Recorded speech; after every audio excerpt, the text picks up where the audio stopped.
السلام علیکم بہن بھائیوں، میں Shabana Zulfiqar topic of the day کے ساتھ حاضر ہوں۔ کیا حال ہے؟ ٹھیک ہے؟ امید ہے کہ آپ بالکل ٹھیک ہوں گے، خیریت سے ہوں گے، جہاں بھی ہوں گے خوش و آباد ہوں گے، اور میری دعائیں آپ کے ساتھ ہیں۔ اور سنائیں، سب خیریت ہے؟ آج کا میں ٹاپک لے کر آئی ہوں کہ عورت کیوں کمزور ہے، یا اللہ نے عورت کو کیا کمزور بنایا ہے؟ کیا وجہ ہے؟ کیا واقعی عورت کمزور ہے؟ آپ کی نظر میں کیا ہے؟ آپ کے خیال میں کیا ہے کہ واقعی عورت کمزور ہے؟ عورت کے کمزور ہونے کی کیا وجہ ہے؟ کیا وجہ ہے عورت کا کمزور ہونا؟ کیونکہ واقعی عورت ایک کمزور ہے۔ اللہ نے عورت کو مرد کی پسلی سے بنایا ہے، وہ کمزور، پسلی کمزور ہوتی ہے، عورت کمزور ہے، وہ تھوڑی سی سیدھے کرنے سے ٹوٹ بھی سکتی ہے۔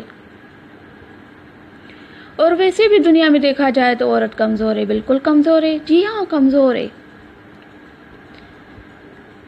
اگر اس کو کوئی تعلیم نہیں تب بھی وہ کمزور ہے، اگر اس کو کوئی مالی سہارا نہیں تب بھی وہ کمزور ہے، اگر اس کو کوئی مرد کا سہارا نہیں تب بھی وہ کمزور ہے۔ عورت کو ہر وقت، ہر لمحے کسی نہ کسی کے سہارے کی ضرورت ہوتی ہے، وہ اکیلی بالکل کمزور ہے، اور ویسے بھی اللہ نے عورت کو کمزور بنایا ہے۔ عورت کے لیے ضروری ہے کہ اچھی تعلیم ہو۔ زندگی میں کبھی بھی کوئی بھی مسئلے ہو سکتے ہیں، زندگی میں کبھی حالات بدلنے میں ٹائم نہیں لگتا، کچھ دیر نہیں لگتی، کچھ بھی حادثات ہو سکتے ہیں۔ اس لیے میں کہوں گی کہ عورت کو، بچیوں کو اچھی تعلیم دلائیں، ان کو مضبوط بنائیں، عورت کو، بچیوں کو مضبوط بنائیں، مضبوط سہارا دیں، تاکہ زندگی میں اگر کوئی مسئلے آ جائیں تو وہ اپنے پیروں پہ کھڑی ہو سکے۔ اچھی تعلیم کے ساتھ اچھی تربیت دیں، بچیوں کو اچھی تربیت دیں، اچھی تعلیم دیں۔ کوئی ایسا ہنر ہونا چاہیے عورتوں کو، کوئی ایسی کارکردگی ہونی چاہیے عورتوں کو، کوئی ایسا ہنر ہونا چاہیے ضرور بھی۔ میں عورت کو یہ میسیج دوں گی، میں بچیوں کو یہ میسیج دوں گی کہ زندگی کو، وقت کو ایسے ضائع مت کریں، ایسے ضائع مت کریں، پلیز ایسے ضائع مت کریں، کچھ سیکھیں، ٹائم ہے آپ کے پاس، اپنے لیے کچھ کریں۔ اگر آج کی عورت مضبوط ہوگی، اگر عورت، ہماری بچیاں پڑھی لکھی ہوں گی، ان میں شعور ہوگا، تو اس سے پورے خاندان میں تبدیلی آ سکتی ہے۔ جب ان کی شادیاں ہو جائیں گی تو اپنے بچوں کی صحیح سے پرورش کر سکے گی، اپنی بچوں کو صحیح سے تربیت دے سکے گی، ان کو قرآن و نماز کے ساتھ ساتھ اچھی تعلیم دیں، اچھی تربیت دیں، اور ان کو لہٰذا اچھا کوئی ہنر سکھائیں، اچھی کارکردگی سکھائیں، تاکہ زندگی میں اگر کبھی کوئی حالات آ جائیں، کوئی ایسے حالات پیش آ جائیں تو ہم کچھ نہ کچھ کر سکیں، اپنے پیروں پہ کھڑے ہو سکیں، تاکہ ہم کسی کے محتاج نہ رہیں، کیونکہ عورت ویسے بھی کمزور ہے، اور دنیا میں اگر کمزور عورت کو کوئی دیکھتا ہے تو اس کی کمزوری کا ناجائز فائدہ اٹھاتے ہیں۔ تو میں یہ کہوں گی، عورت کو میسیج دوں گی کہ اپنے لیے کچھ کرے، کوئی ہنر کرے، کوئی بھی ہنر جو گھر میں کر سکتی ہے، جو باہر نکل کے کر سکتی ہے۔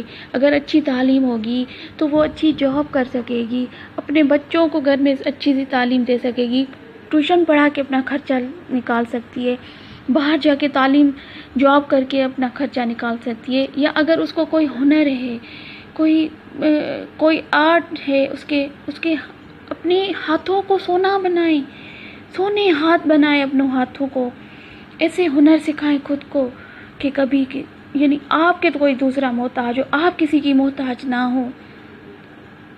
پلیز میری بات پہ غور کریں، خود کو کمزور مت بنائیں، خود کو کمزور مت بنائیں۔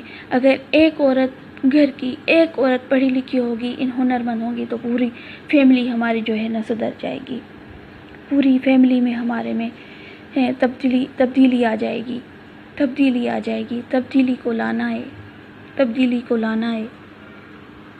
اپنے گھر کو، اپنے بچوں کو اچھی تعلیم دیں، اپنی بچیوں کو خاص طور پہ ان کو کمزور مت بنائیں، ان کو بار بار یہ احساس مت دلائیں کہ آپ کمزور ہو، آپ بچی ہو، آپ لڑکی ہو، آپ کچھ نہیں کر سکتی۔ لڑکی بہت کچھ کر سکتی ہے، بالکل کر سکتی ہے، لڑکوں کی طرح کر سکتی ہے۔ آپ ان کو تھوڑا اعتماد تو دلائیں، آپ ان کو ہمت تو دلائیں، آپ ان پہ توجہ تو دیں لڑکیوں پہ۔ خدا را لڑکیوں کو کمزور مت بنائیں۔ آج کل کے دور میں کتنے حادثات پیش آتے ہیں، عورتوں کے ساتھ کتنے مسئلے ہو رہے ہیں۔ ان کو اچھی تعلیم دلائیں، اچھے ہنر دلائیں، تاکہ وہ کسی بھی حالات کا اچھی طرح سے مقابلہ کر سکے۔ امید ہے مجھے کہ آپ کو میرا میسج اچھا لگا ہوگا۔ پلیز میرے چینل کو سبسکرائب ضرور کیجیے گا۔ اللہ حافظ۔